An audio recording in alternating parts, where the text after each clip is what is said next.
This was I'm not going to say poor man's sub because it was still expensive, and it That's still what they is called it. expensive. They called it but it's the poor man's sub. affordable, if you don't care about the movement, like that's why the car reference is so good, because like if you don't care about the engine, like it's okay. You know what I mean? If you don't care about the movement on the inside, and you don't care about like maybe some little design tweaks and actual functionality of it, Yep. it was the sub that you got.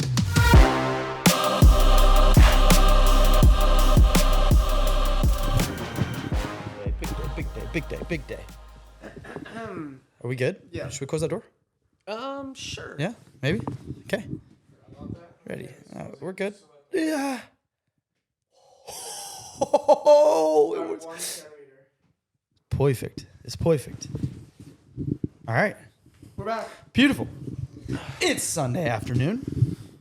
In beautiful sunny Charleston. Yeah, sunny and 75. Yep. Feels like San Diego. It's not San Diego. We just met a friend from San Diego. Top of mind. Yeah, top of mind. Welcome back to Normalize Talking About Watches. Episode 13. Epi 13. We're 013. 13 weeks straight. Yep. Of Really well, I guess we more. recorded the first. Yeah, we recorded the first couple. Yeah. We've been doing this for Really, like 15, 16 weeks? Trying to think when we first started. Long time ago. Thanksgiving. It was Thanksgiving. Yeah. It was leading up to Thanksgiving. Yeah. Good for us. Good for us. Good for us. Yeah. Got a cool epi today too. We got a super cool epi today. We're pumped. Last epi was mainly about like the releases. We might talk a little bit more about some releases. We could do that out of the gates too. Out of the gates, yeah. Before and we then, talk about the watches. and then we wearing. got some cool history on the back end. This is our first episode with double borrowed watches. That's right. First epi with double borrowed watches. Two cool watches, two different watches, two watches you've never seen on here That's before. true. Yep. Which is cool. They're both sick. Yep. We have a beer sponsor now. Westbrook White Tie. We don't have a sponsor, but this is a local beer, and we would love to work with you guys. And our strategy, just at full transparency, little ASMR for the boys. That was ASMR. Our strategy here is to It's so good. just, unbeknownst to them, collaborate with local companies to get the name out. Yeah. Joe's got a hat on, local Yeah. company. Las Olas, You're which I supporting believe means the waves Is that what that means? in Spanish. Oh, nice. Yeah. Yeah, local company. Local company. Westbrook, local company. Retired. Candid Media. This is vintage, and it just feels right with the watch that I'm wearing. That is the watch vintage. that I'm wearing and this shirt, vintage double. I mean, it's RIP. solid. Yeah. It's a solid little combo. That's also the second time you've worn that. Also on the pillow behind you, you got Cann Media as well. Which we can make these for anybody in the audience that wants to know. You know what we should do though? We can make these for We should everyone. probably replace that with Oh, we will. Normalize. We got big things coming from the furniture world. Shout out McKinley Leather Furniture. Yeah, stay tuned. This Mom. couch. Yep. This Thank couch you. may not look like. This setup may not look the way it does. Right. And I've also been corrected a few times. It's not a couch, it's a sofa. I've been told I'm from Hickory, North Carolina. I'm supposed to Furniture capital of tell people the world. it's not a couch, it's a sofa. However, this one this is fake kind as of shit. feels like a couch. This is what we call fake AF. Yeah. All right. Well, before we talk releases, though, like and subscribe. Yes. Because I always forget to say that. And Share. the show. Send this to Westbrook. Send this to Las Olas. You can't send this to Candid Media. No. Rest in peace again.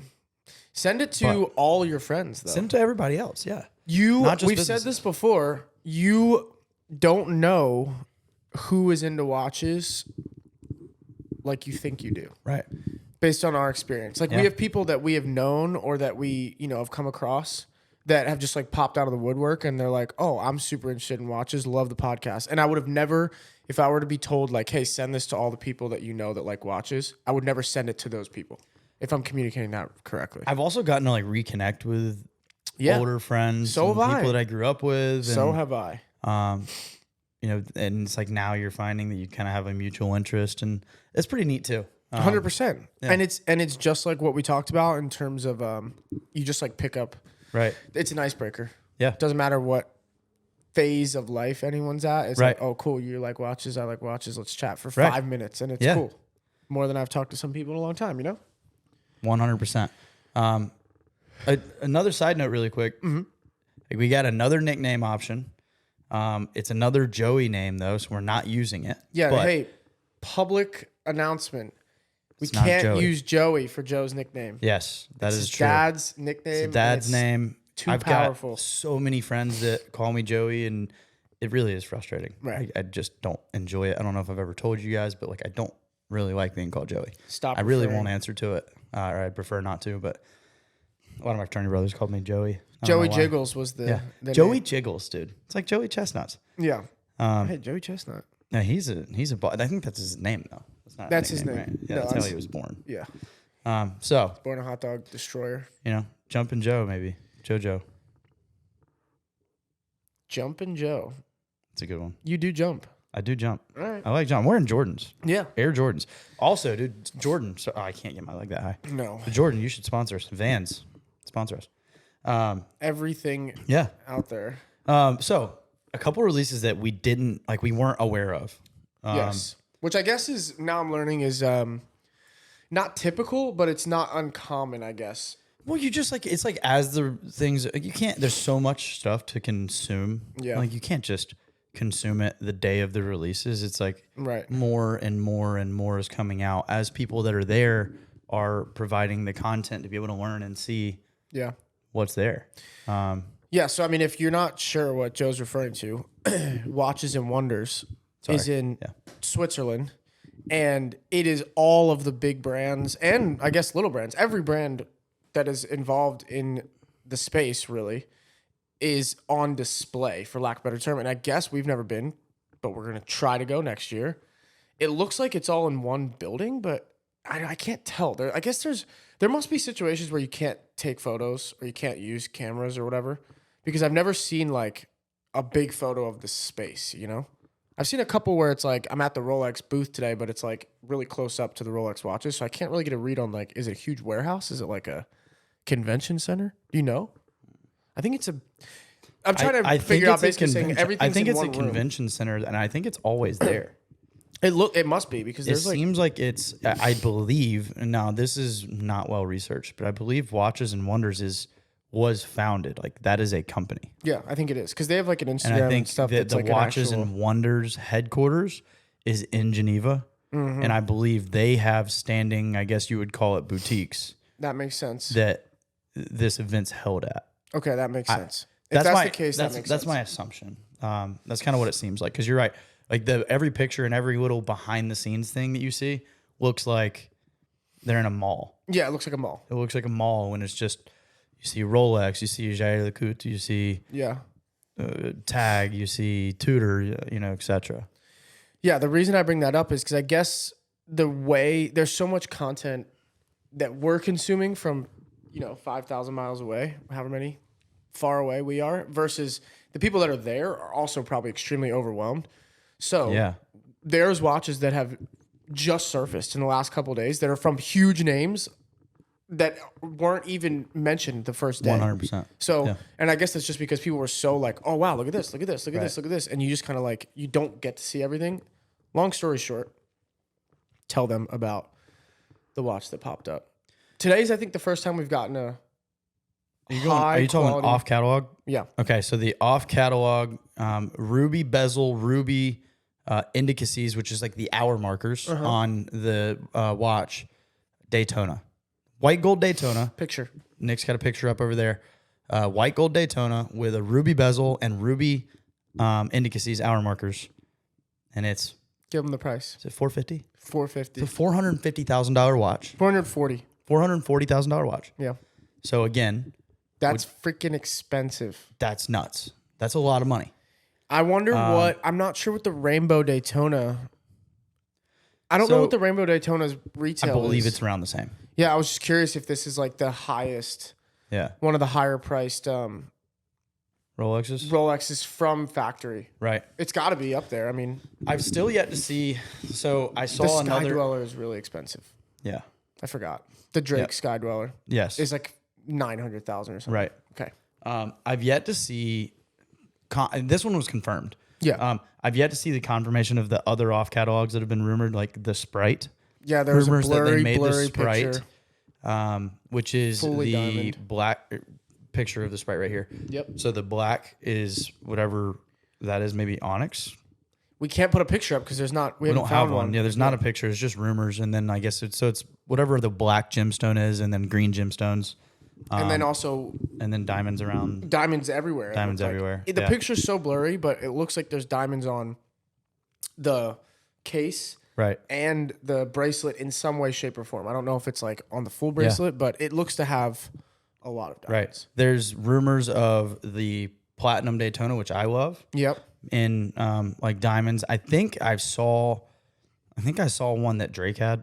We've talked about this. I think I saw one that Drake has, which it's got like diamonds around the bezel. Mm-hmm. But apparently there's one that has diamonds everywhere. And it's like very hard to tell whether or not it's a platinum or not. Yes, it's covered Or in like, diamonds. not platinum, but whether it's that Daytona or not. And What else? I mean, there's a couple other blurry ones. I was going to say there's a couple like the Yacht Masters. There's a couple diamondy Right. We'll see. I'm sure. There's just like these sneak peeks that you see when you're following people that are at Watches and Wonders, and I don't know if they're not allowed to post them or what. Like, It seems like there's some kind of like unwritten rule because a lot of people are posting photos there, right? And they're posting like at Watches and Wonders, live from Watches and Wonders. And then for some reason we can't get like a crystal clear photo that, like, for example, if we were there, if I saw any watch, I'm taking a really nice photo. They let you bring in cameras. I've seen YouTubers with subtle their nice flex? camera. What? you're saying you can take a better picture than anybody else. 100%. Yes. I will, but I would take, heard it here first. I would be so like content forward because I know how important that event is. It's just cool, dude. Everybody's like, and I get the raw. Like, I love what you're saying because I get the raw content, but nobody's putting out high quality content from the event. That's why I'm wondering if I could just be sounding like a dingus and there's a rule that like you can't do that. And I guess they monitor it in a way that, because it's invite only, by the way, which is why we're trying to go. Us. You can't just be a bystander or buy a ticket. As far as I know, I think it's just people in the industry.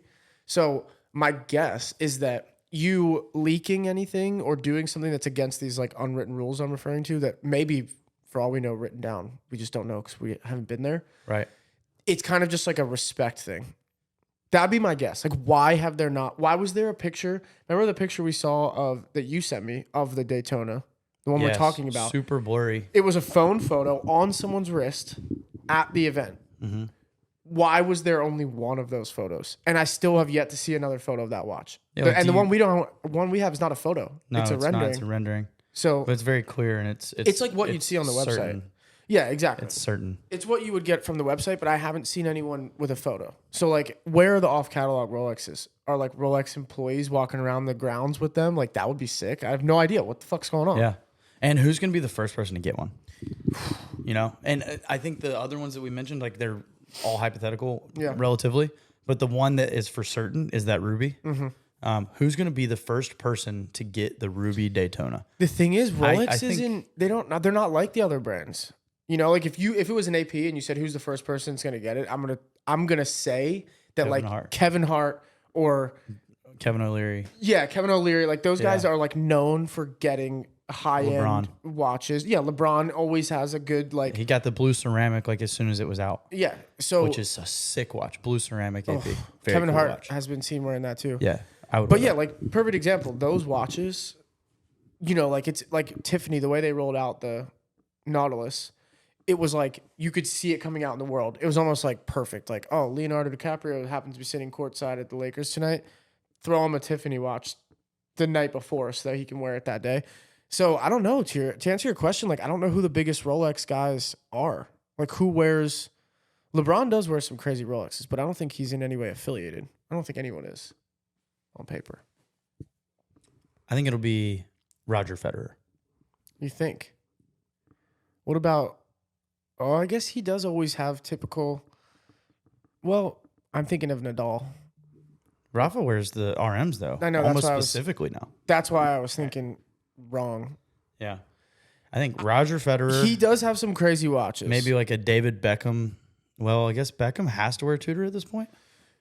I don't know what those rules are, but he's definitely most commonly. Yeah, he's a Tudor guy for sure. He is one of very few. Mark Wahlberg somehow always has insane watches, but to your point, is he going? So if he's gonna get and I'm assuming he pays for these watches, because I don't know how this works, but I'm assuming he probably pays full price. I think he pays full retail price. He most likely has a relationship with the dealers. 100%. But we mentioned last time he has a very good relationship with Patek. Yep. And the new Patek releases. Mm-hmm. I think they're the same price. So the on catalog Pateks, those grand compilations that came out that I love. Yep. With the son of a biscuit eater. You can go down there if you need to. It's okay. What is that? Remember that commercial? Son of a biscuit-eating bulldog or something? What was that about? I don't know. Right. I have no idea what you're referencing. It's a commercial. It was like an old commercial back in the day. Son of a biscuit-eating bulldog. What was I going to say? Oh, so he has been spotted wearing, the grand complications and, those super rare Pateks that have gems all around them. Yeah. The one that I brought up last time with the green that I absolutely love. I think Mark Wahlberg will probably get. I could confidently say I think he'll probably get it very quickly. He has every one so of their higher. If he has a chance to get, if he's deciding between two watches, which one does he go for? Like the on catalog Patek piece that he can guaranteed probably get versus this rumored to be off catalog Rolex piece that if he gets offered, he's going to be one of 10 people that get offered it. What are you going to do in that scenario? I'm taking the Rolex. Me too. Yeah. Just for the same reason, it's one of those watches where it's like you will never, ever run into someone else wearing one. You could probably say the same about some of those Pateks, but the fact that Kevin Hart sell has for one, $2 million. Here's the thing though, Kevin Hart has one, and Mark Wahlberg has one, and they've probably been in the same room quite a few times. There's a chance that they could both roll in with extremely rare watches, but be wearing the same one. It's like girls whenever they wear a super baller outfit, and then someone else in the we saw that at the wedding. Yeah, or at the Met Gala. Think about Met Gala. Like girls put, these actresses and these super famous people put so much time and effort into what they're wearing, and then they see someone wearing the exact same outfit. That would be the same thing with having a $2 million watch. You don't want to see anybody else wearing that. No, hell no. I mean, it's just, I don't know. Maybe you do want to see that. I think at a certain point, it'd be like, dude, hell yeah. We have the same watch. Oh, do you know who I think will be the first person to be publicly wearing the Rolex? Is Chris Gamble. Is that his name? I don't know. What's the Kardashians' mom? Kris Jenner? Oh, yeah. Kris Jenner's husband or boyfriend, husband. He always has the iced out Rolexes and from factory. Yeah, he does have a pretty. I think he's going to be the first one. I wonder where his connection is. I wonder what that is. I think he's just a renowned watch collector that lives in an area that has a very good dealer. Yeah, if I had to guess. Yeah, I don't know how he made his money. I think he's get to see one. I think he's a pretty big time guy. Yeah, he obviously does very well. Corey Gamble. Yep. All right. Joe's take. That's my take. My guess. Just because I don't have a good one, I'm just gonna say LeBron. Okay. Because he's been seen wearing those Eye of the Tiger Daytonas that are stupid, but he just buys them from secondhand. He gray markets. Yeah, he just gray markets the shit out of every watch. He also makes $100 million a year. Right. So, and Drake gray markets all his stuff. Right. Which is crazy. Timepiece Trading. Shout out to them. TPT. They did a full video breakdown, which is actually really cool. We can maybe link it in our description, which we've never done before. If you guys share, our show, yeah, we'll share your show, Timepiece Trading. Hey, there you go. But they did a cool video. The dude, I think his name is Sean. He did a breakdown of that photo that Drake posted that kind of went viral of all of his, not all of his watches, but a handful of his Rolexes, I would guess. I'm sure he has 100 other watches, but Timepiece Trading specifically sourced I don't know, 3 or 4 of them. Really? One of them being the Sky Dweller.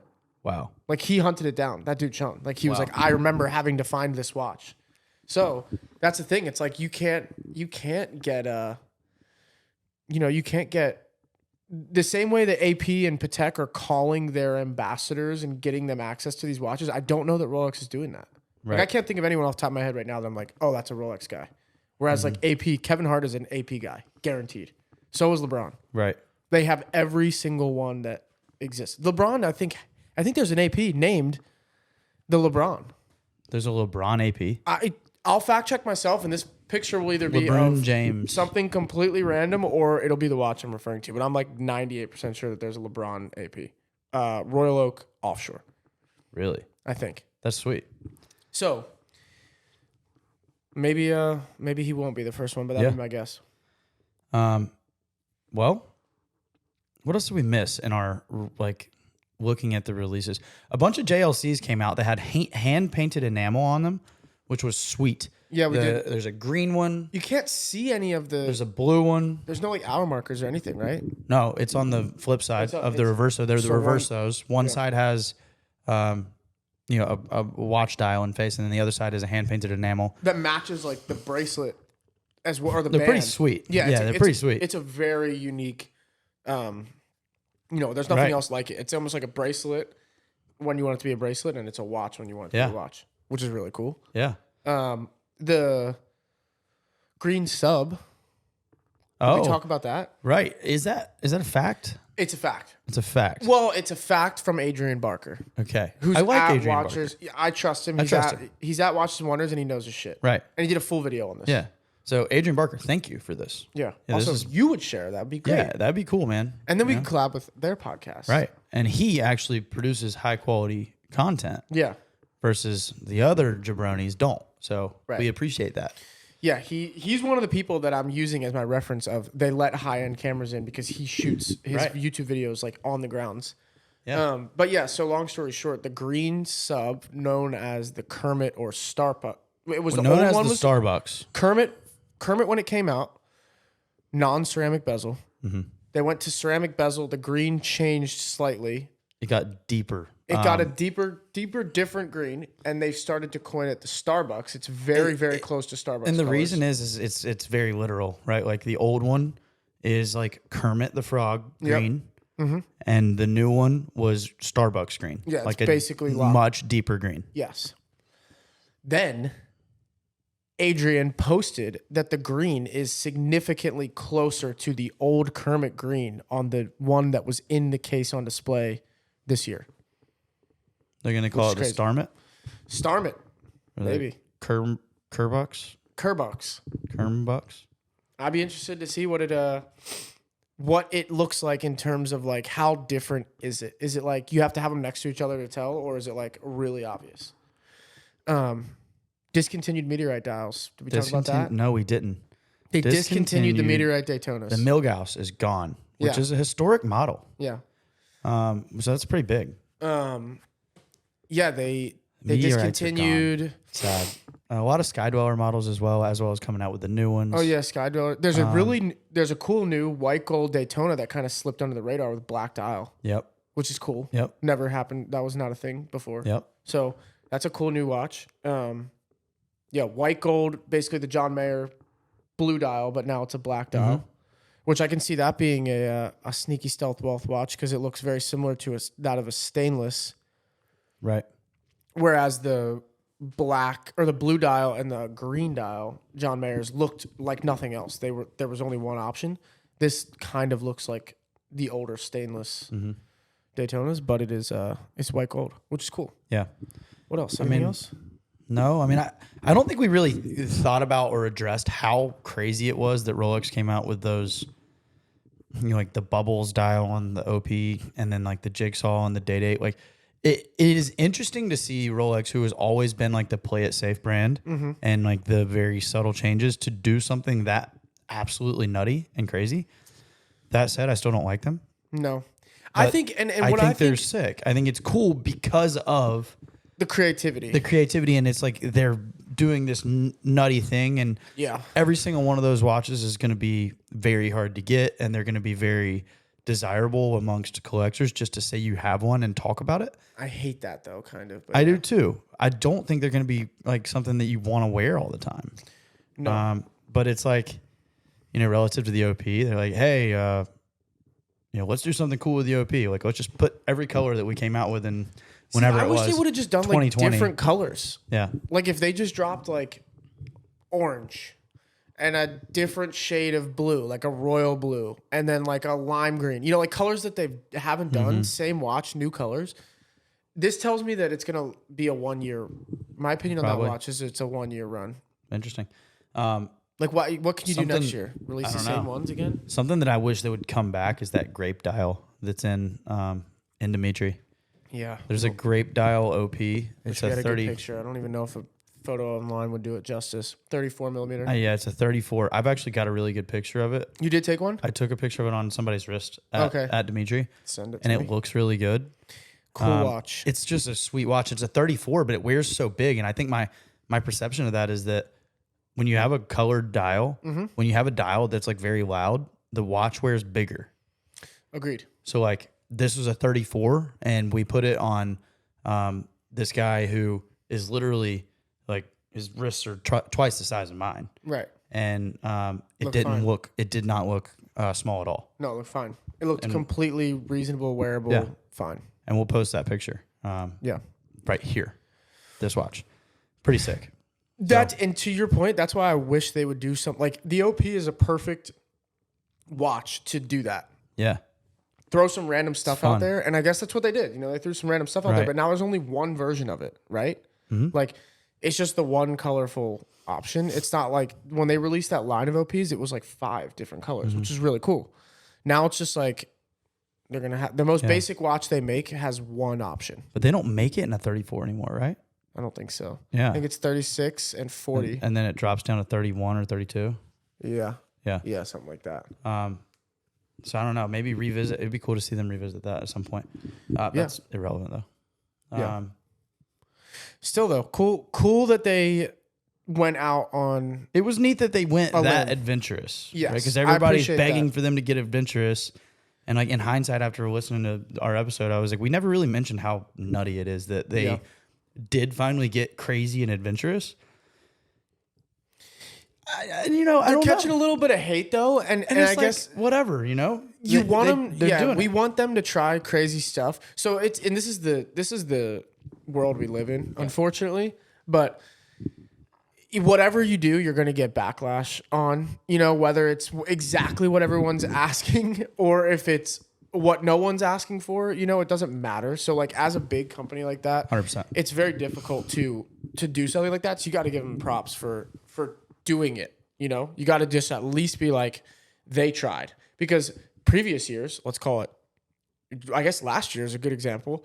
They didn't release anything like crazy. It was basically all the same watches, and they put a left-handed GMT out there. And everyone was just like, classic Rolex, subtle changes, and one new watch, like such BS. And then they released new crazy stuff that no one's ever seen before. And everyone rips them to shreds again. Exactly. So it's like, what do you want from these guys? Right. And they can't please everyone. And if they please everyone, they're going to get backlash for doing too much of a crowd pleaser watch. Yeah.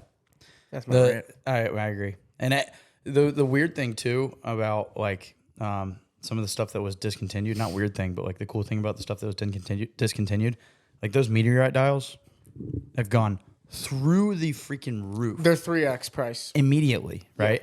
Yeah. 3x from retail. So I think my assumption is that these super nutty watches, the Bubbles OP, I'm going to call it Bubbles OP. I don't know what the right name for it is. Honestly, sounds great. Yeah, the Bubbles OP and the Jigsaw Day Dates. I'm assuming they're going to be 3 and 4x immediately. So 100%. Like we're sitting here talking crap about them not in a negative way, like just honest thoughts on it. But that's what this podcast is about. Money doesn't matter. But like they'll probably be 2, 3, 4x immediately in the gray market. I agree. As soon as they start hitting the gray markets. I agree. But I do think that Rolex will probably be pretty selective on the people that can get those watches. And so it might be very rare to see them in the gray market, which is what's going to drive that value. Well, the Jigsaw is off catalog. Exactly. So that's the what OP makes is it on go. catalog. That's what's going to make it go nuts. Yeah, the Jigsaw is off because if it catalog. appears in the secondary market, it's like, oh, what's going on here? How did it get there? Right. We know. Yeah. But yeah, that's you're right. It's gonna be interesting to see a watch that causes a lot of drama, which just like the Rainbow Daytona. Polarizing is good. Yeah. In the hype space. I don't know if it's good in the. I don't know. It proved, and history proves that it's good in all spaces, in the collector space as well. Let's take a quick break. I see that. I agree. I think it's going to be a collector's piece, but I don't think it's going to run very long. We're back.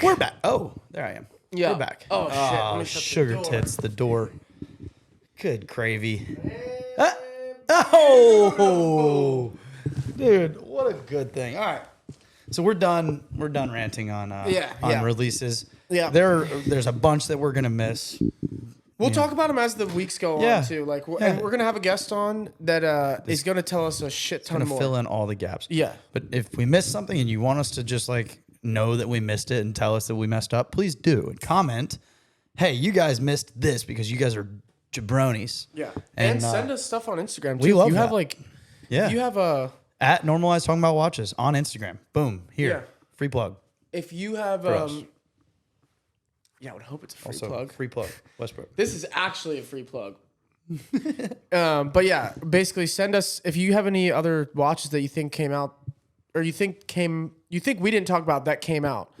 I'd love to chat about them or learn about them or see. You know, that's the whole point of this. We're trying to learn everything. So yeah, learn me something about what is on your wrist, sir.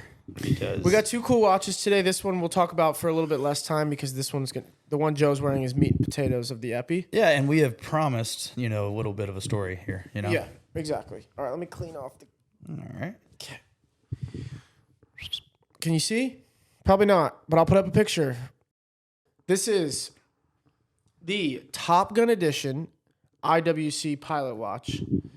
Now, do I know much about IWC? No, I do not. Not yet. Do I know that this is a cool watch? Yes, I do. Do I know that this watch is for sale? Yes, I do. Mm-hmm. Do I know that this watch is green ceramic? Yes, I do. Which is honestly so sick. And dude, so it's unlike, I don't know that I've seen anything else like this. Green ceramic. Green ceramic's badass. I don't know that it exists anywhere else. Yeah. This is an in-house movement from IWC, so impressive watch. It is Top Gun. It's the Top Gun edition, so it actually has a cool little engraved case back with a Top Gun. Like there's a plane. We'll put some pictures up, and it's chronograph. It's got a day. It's got a date. It's a pretty impressive watch. It is. And it's really comfortable. And the last thing I'll say about it that's just like a fun fact that is impressive is it's a 44.5 millimeter watch, which your boy doesn't go past 42. And I barely even get to 42. This actually doesn't look too bad. I see it on his wrist, and he doesn't like the big watches, and I'm like, you could wear that. And I told Joe this is an interesting thing. What is it? It's a 43? 44? 44.5. 44.5. That's a big watch. What that I learned, extra half matters. Yeah. That's what they keep telling Joe. I will say that I learned that wearing a long sleeve shirt in the seasons of long sleeve shirts, you can wear a big watch because it kind of covers up how tall, like can you see that? I don't know if you can see that. We'll be able to post a side picture. It sits tall on the wrist, and I think if I'm wearing short sleeve shirts, it just looks like I'm wearing this huge dinner plate on my wrist. Right. But with a long sleeve shirt, you kind of get a little bunch up there, like a jacket or something, and you can't really tell that it's pretty big and beefy. And I think it solves the problem. And I think I could actually wear this watch. I think you could wear that watch anytime. And they have an all black model and an all white model. All black, all white, and then they have the woodland. I think that's the 3. And then they've got a sand model, but I believe it's a different line. Yeah. I think the Pro Pilot 43 is... This is green because of... Is white, green, and black. Yeah. And this was green based on the it's the forest. Woodland. It's the Woodland edition. Yeah, it's about like the green where these Navy pilots and Top Gun theme was like where they were doing their training and stuff. So it's colored that way. Yeah.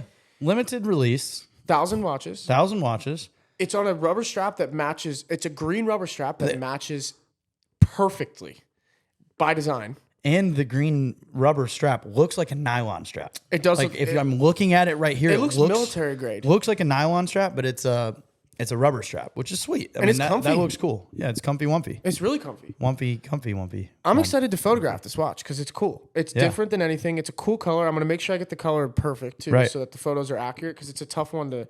It may look black from their angle, So this watch is for sale. We appreciate the owner. If you're watching, I don't know if he is, but he is letting us rock this for the weekend. We're gonna, get some time with it and be able to speak a little bit higher about what it feels like on the wrist. What it feels like on the wrist. I put it on. I wore it for a little bit, and I really liked it. Yeah, so it's pretty cool. I'm more of a fan than I thought I would be. I like the way it wears. I didn't love how thick it was when I'm looking at it, but when I put it on, it didn't bother me at all. I think if I had a sleeve of tattoos and I was a strong guy, I would daily rock this watch. I like that. That's I nice. just don't. That's what If you have a full sleeve and you're a strong guy, you need to buy this watch. Yes, because that's what it looks good on. Yeah. Because it's a big, bulky, industrial. Like, this is rugged. This is a military look. They did a great job matching what you would picture like a Top Gun guy wearing. Right. This is what he would wear. You know? Yeah. Absolutely. So, what are you wearing, dude? On my wrist, it's cool, man. I have the Tudor Submariner. I wore this Tudor hat. That is a Tudor hat. In celebration of this watch. Is a Tudor Submariner, which I know you can't see. No. Because my face is still in focus. I'm also excited to take photos of that, and I will blast them all over. This is going to be sweet. There's a lot in here. There's a lot in this watch. So tell us about it. I'm all ears. Well, so first off, we mentioned like an episode or two ago that we were going to talk about the relationship between Rolex and Tudor. Mm-hmm. So I guess first things first, the guy who started Rolex, the founder of Rolex, Hans Willdorf, also started Tudor, correct? Yes. So eventually. He also started Tudor, and I believe Tudor, the inception of Tudor was in the 20s? 1926 to be almost exact. Pretty much the exact same time that Rolex gets started. Yeah. You know, that's when they came out with their first. Rolex's first waterproof watch came out in 26. I believe actually 1926, the Oyster.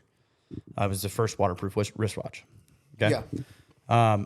This watch has, like, if you look at it, it looks like a hodgepodge watch. Mm-hmm. From a novice, completely, you know nothing about watches. You look at it and you're like, oh, you know, that looks like a Rolex sub. It's got a different brand on it, which is Tudor.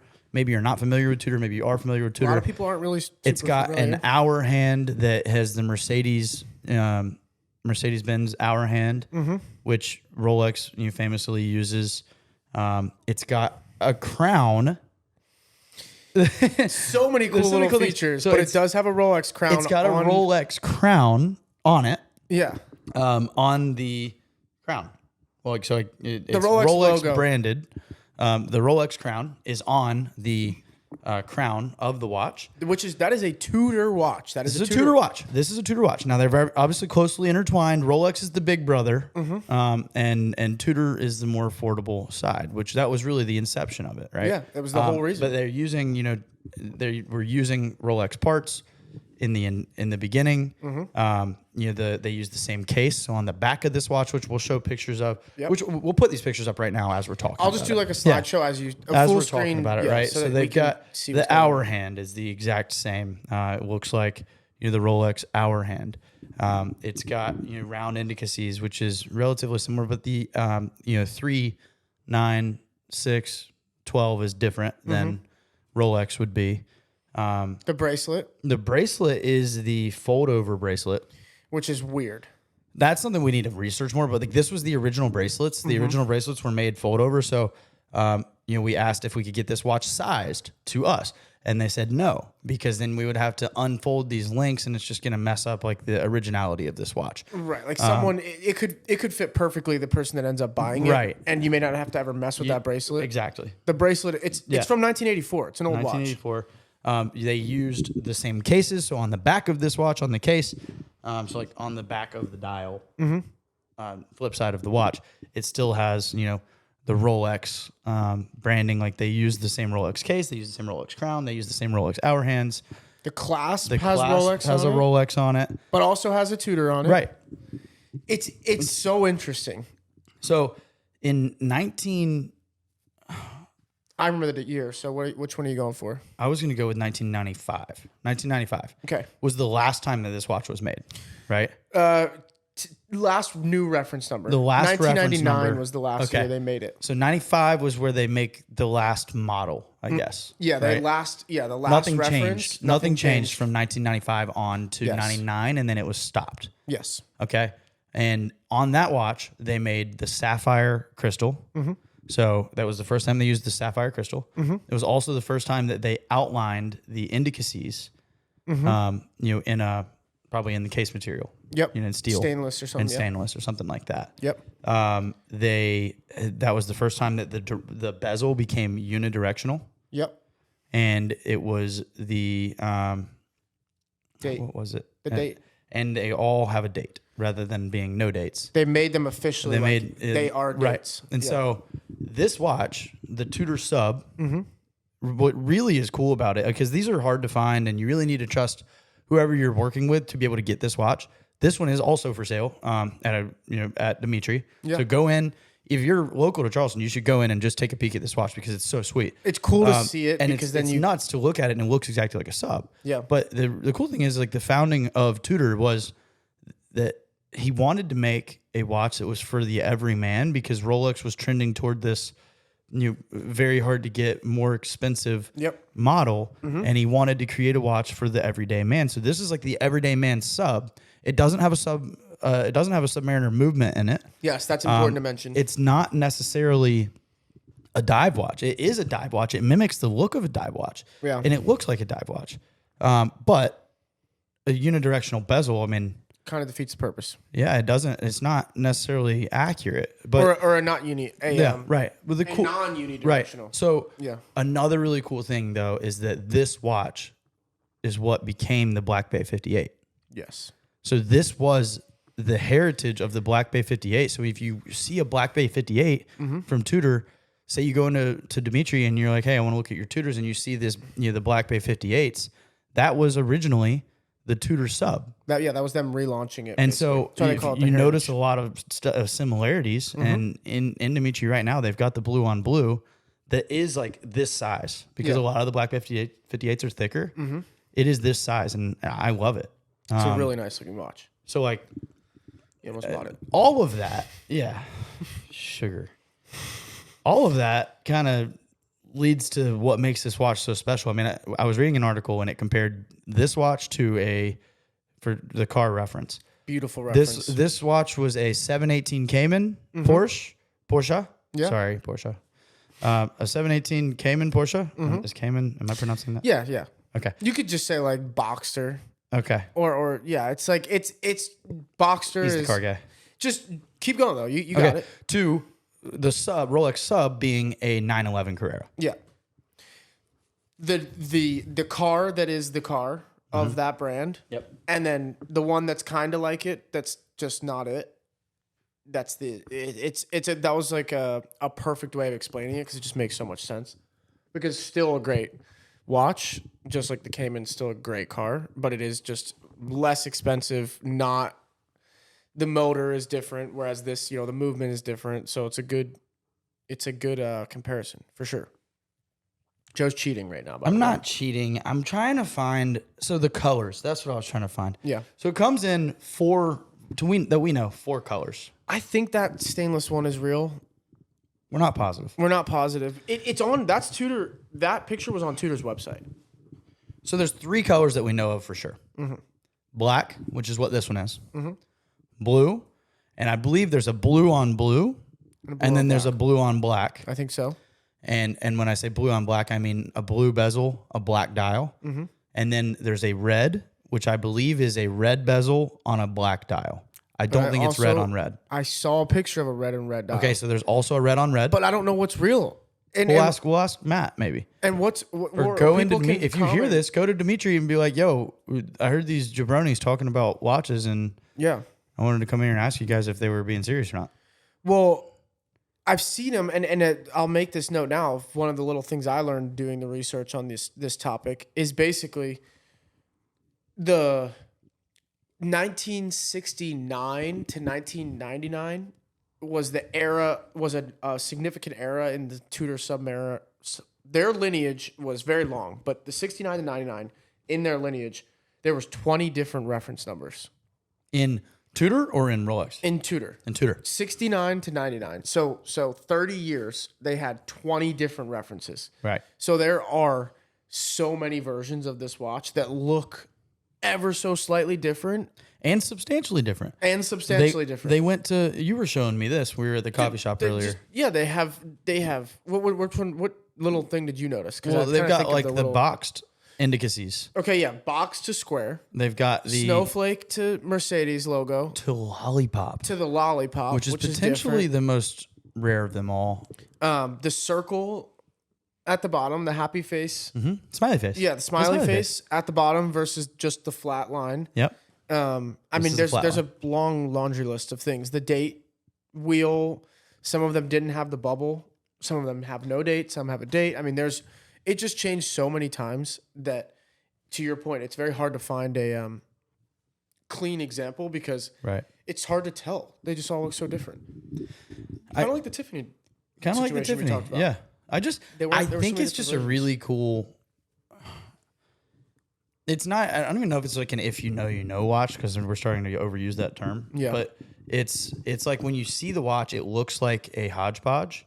It looks like a replica, like someone's trying to knock off a Rolex sub. Or just like a watchmaker took or all a watchmaker put a bunch of stuff and put it together, right? Yeah. But the reality is that this was the inception of what is now the Black Bay 58 from a extremely established brand in Tudor. And this is the beginnings of it. So if you find one of these watches and you're into vintage, very affordable. This is a really cool sub. Yeah, because this was the I'm not going to say poor man's sub because it was still expensive and it still is expensive. They called it, but it's the affordable. If you don't care about the movement, like that's why the car reference is so good because like if you don't care about the engine, like it's okay. You know what I mean? If you don't care about the movement on the inside and you don't care about like maybe some little design tweaks and actual functionality of it, it was the sub that you got, right? Because you could save. It was probably half the price. It is half the price I think that was the kind of the goal. Was if we're going to compare a 58 to a sub, what is a sub brand new? Do you know? A new sub? $9,000, $10,000? No, they're in the 10s now. 10.8 maybe. 10.8, and you can get a Black Bay 58 for $4 or $5. Yes. So it's quite literally half the price with the same humble beginnings. Yeah. In a way of the dive watch, which I think is really, really neat. Agreed. And it's also. They were issued to military, so a lot of them just have a cool like story, and a lot of the guys that are wearing them, like that watch was probably cool to mention. That may have had some kind of military tie, So it's just it's cool. They're like I don't know. Military watches have there's a huge. I believe the French Navy had them. They were giving these to the French Navy. The Marine Nationale versions. And what another little tidbit I read was basically like this was a way for it. Basically said like Hans Willdorf never, or the original purpose of these watches was to be a tool watch. And when I say these watches, I mean Rolex. And Rolex has taken this route, and it's even said this in one of the articles. It was like Hans Willdorf never imagined Rolex as a diamond bezel, diamond bracelet, rainbow sapphire brand. Like that was not what it was conceived for. And if you look at Tudor closely, this is an article that was on Tudor's website. It basically was saying like Tudor has stayed very true to the tool watch. If you look at their lineup, they have tool watches. They have Submariner. They have dive watches. They have chronographs. They have, they don't really have, I guess they do have like a day kind of watch, but they don't have diamond out a bunch of stuff. Two-tone is kind of relatively new for them, or they have a couple options. So they've stuck very true to the tool watch. So it kind of kept the original idea of Rolex and watchmaking around by having another brand to like funnel all of those tool watches through and letting Rolex make a dress watch, make a watch that's fully diamond bezel that's like not a tool watch at all, So it's just cool. It's cool. Rolex's history is definitely based in the sport models. Yeah. And the day dates came around in like the late 60s, I believe. And onward from there. We mentioned this beforehand, but in case you didn't see whatever episode that was, I think the most notable and most recognizable and most desirable Rolex models are all still the sports models. 100%. Those are the ones that hold their value. Yes. That potentially go up in value, skyrocket in value. I mean, various. They're just the ones that are so like Rolex. That's Rolex, right? Yes. Like, it's just the sub is obviously like probably the most popular watch of all time. The Daytona is probably the most famous watch. And I know those sound like the same thing, but like I mean, And the Daytona was released very late, wasn't it? Right? Like 60s? I'd have no idea. I think it was released way later. I want to say it was released in either 53 or 63. I know it ends in 3 because this year was a big anniversary. This year was 70. No, that was 70 for the sub. It was 60. It was 60, so 63. There you go. So it was released in 1963, which is relative to the inception of Rolex is 40-something years after Rolex begins. Right. And the Daytona is now probably that's what I meant. The Daytona is the most famous in terms of like everyone knows the Daytona, but the sub's the most popular in terms of I think like purchases and the amount that are actually out in the world. Right. Almost everybody that has a Rolex probably has a sub. Yeah. So if you are watching this episode and you happen to be local to Charleston, or if you're ever in Charleston, you should go into Dimitri, and maybe this will still be in there. Maybe it won't be in there. If it's not in there, there's a high chance that I have it. Yeah. The high chance that you could call us and we could get it for you because we will buy it. Right. Or just go to your local. Go to your local dealer and ask them about it. Yeah. Is there a difference in a Tudor sub and a Tudor Snowflake? The Snowflake is just the hour hand. Got it. Yeah. Okay. It's just, and that's what I meant. They had so many different references that like there's just there's an era or there's a time frame where that one's not a snowflake, obviously. Right. There's an era where they had the snowflake. Like my ceramic has a snowflake hour hand as a nod to the old ones. So yeah, I think it's a rare combination. There was a period of production. Yes. That they went away from using these Rolex parts, tried to develop their own brand. Yeah. And they just weren't established enough. Right. To do that, and then they went back to having these, and then the final reference number in the mid to late 90s still had this Rolex part. Yeah. And I guess now they don't do all of them, or I want to say all of them have snowflake. Yes. Like I don't think they do. It's their signature thing, I believe. Yeah, it's like their thing now, which is cool. Yeah. I love me some Tudors. We're trying to get Joe over to the Tudor train. I almost did it yesterday. He almost went for. There's one of these that looked. It's not this. It's a Black Bay 58, but it looks awesome on the wrist. My beef with Tudor has always been the sizing of it, and he's referring to the thickness of the watch, not the diameter, and then the lack of taper in the bracelet. Yes, two things. There's a Black Bay 58 in there right now that is blue on blue, which is a tribute to these watches. And it's a 38 or a 39. I think it's 39. And the bracelet tapers beautifully. It is an awesome watch. It is incredible. It's very cool. It looks great. Yesterday was the first time I actually think I put that on. I just continued. I'd seen it in the case several times, and I was like, let me look at this thing. It looks so much smaller than every other watch. Very reasonably priced. That's why Tudor was a $4,000 or less. Yeah. Or right at it. That's maybe a little over $4,000 after taxes.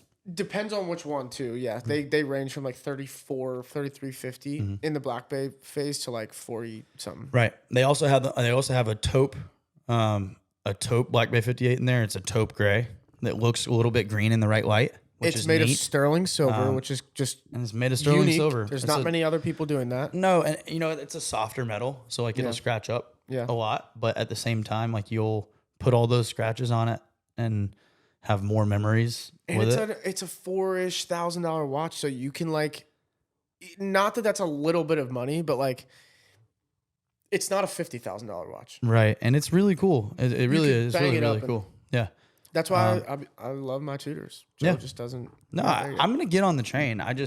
I think my biggest interest up until yesterday was these. Yeah, and now it's going to be both these and then the modern, because this history, it makes the Black Bay 58s cooler. I agree. And I didn't know this history until you and I really dove into it. Yeah, no, me either. That's why I'm glad we did this. It's a byproduct of the podcast. We're learning too. We're learning every day. So there's one thing that I wanted to bring up that I think we're done. Yeah. Right? Close the book. Okay. I have a question, or not a question, but a statement relative to the releases that we missed. Yeah. The Cartier. Yes. Which I am a huge fan of. Did we get a price on that? I don't know if anyone knows the price on that. No. And I don't know. I'm going to put you in charge of finding me the picture of the specific one that you like. Okay. They're calling it the Normale. Normal. There's a tilde on the E. Right. Which I think gives it the Normale. Okay. Normale. Cartier's It is and we could do some research more so, but I read a brief article on it. It is the inception of the Cartier tank. The Cartier tank was not the original model. No. It is a very famous Cartier model. If maybe a lot of girls know it, for what it is. A lot of guys wear it too. The tank? Yeah. Oh, the tank's sick. Guys, girls. I will have it's one a unisex watch. Cool colors. That, I think it's probably one of the signature watches. More notable. I think it would be, I would put that higher than the Santos for sure. Yeah. But the Santos Dumont was the first pilot watch, which is interesting. Yeah. With no pilot functions. But it was just, worn. Good timing. Yeah. Good timing. But so this please don't sue us, Cartier. Normale is what I would go with as an error. All right. Normale. Sure. Yeah. That was what the tank became. And then the tank went into mass production. And now it's rumored that, and I say rumored, it seems to be very accurate. However, it is not on the website. So if you go on Cartier website, you're not going to find a collection for Normale. I believe it is a limited run of pieces. Normale. I don't know how many pieces they're going to make. I don't know if it's 100, 1,000, or 10,000. But this watch is sweet. It is the re-release of the Normale, which was the first tank. And I just think that's something that is super notable to mention in the watch world relative to the releases at Watches and Wonders. So I think we missed that first time around. What do you got over there? I think I found it. No way. Hodinkee did it 2 days ago, did an article. But did they have a price on it? This is it, yeah? That is it. Okay. Oh, yeah. I'm that is it. Screenshot this so I remember to grab the picture. Mm-hmm. Let me see. Yep. Cartier Privé. There's no tilde, but there's a tilde on the E on Privé. Privé Normale. While the size has been modernized, this new Normale or Normal is the purest essence of tank design. I'm not going to read this whole article, but it's cool as shit. Oh, wow. Oh, wow. All right. My guess before he says anything is going to be... This isn't the price, so let me just interject. This is the amount that there's going to be made. 100. Yes. Oh. Okay, the braceleted models are in yellow, gold, and platinum. Yep. Both made in 100 pieces. Love it. Okay. My guess is going to be, based on Cartier's brand, $120,000 watch. All right, I'm going to find it. If Hodinkee didn't put it in here... They don't have it. There's no way. You don't think? I don't think so. Because you can't find it on Cartier's website. We're going to have to find someone that is very closely intertwined with Cartier and get them to give us a DL scoop on how much this watch costs from Cartier. Because all we're going to be able to find is a gray market price. Bro. Or an auction price. I wouldn't be surprised if this is something gets auctioned off. I got prices and you're not even close. Okay, was I too high? Way too high. Wow. $46,000 for platinum. Nope. $46,000 for gold. $53,000 for platinum. $31,000 if you want the gold on a strap. $34,000 if you want the platinum on a strap. Wow. Okay, that's sick. It says, in our opinion, the Platinum Normal seems like an absolute steal. Yes, I would agree. And I would say that the first person we are going to see with this watch on their wrist is Frank Ocean. Tyler, the Creator. Okay. To him too. Yeah, Tyler, the Creator. I think, but Frank Ocean's a great call. Yeah. You know? I just seen him wearing he wears unique watches. I know Dime Piece Co. That girl, Bryn, she loves her some Cartier and she loves her some small watches. So Bryn, Bryn, shout us out, honestly. Yeah. And if you're single, I don't know. Just a thought. Gotta shoot your shot. Yeah, right. So we got 47 seconds. We have 47 seconds. Hear that, Bryn? Yeah. That's a lot of time, right, Bryn? Hey, shout out to our sponsor of the day, Westbrook. Not really, though. Lasso Loss, which means the waves. The waves. The Westbrooks, Jordan, IWC, Tudor, Dimitri Jewelers, and our vintage Candid Media. Throwback. I'm sweating.